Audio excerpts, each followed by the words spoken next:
Magandang hapon mga kabakal. Aking i-update itong aming retaining wall na ginagawa. Bali yung retaining namin ay dati pa rin, double wall siya.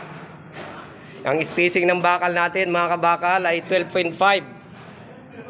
Ang height nito 620 ang bakal. Kasi ang pinakabutas na to, ang lalim ay 650. Mali may 30 pa siyang buhos doon sa taas na allowance. Ayan mga kabakal, na kapag umpisa na kami dito sa left side. At ganoon rin dito sa right side natin, meron na rin dito naka-install. Ayan. Ayan, may nagpapakita na gusto siyang makita sa ating social media. Ayan.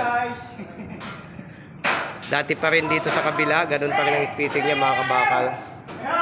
12.5. Napakahirap bakalan nito mga kabakal.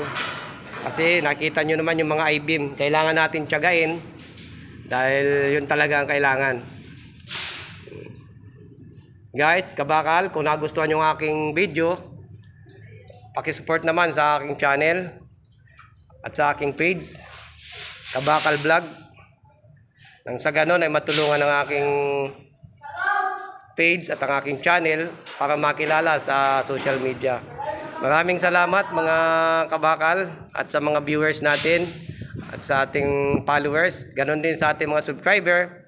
Magandang hapon sa inyong lahat. Naway lagi tayong nasa ligtas na kalagayan sa maghapon at sa lahat ng pagkakataon. Maraming salamat. Bye-bye. God bless all.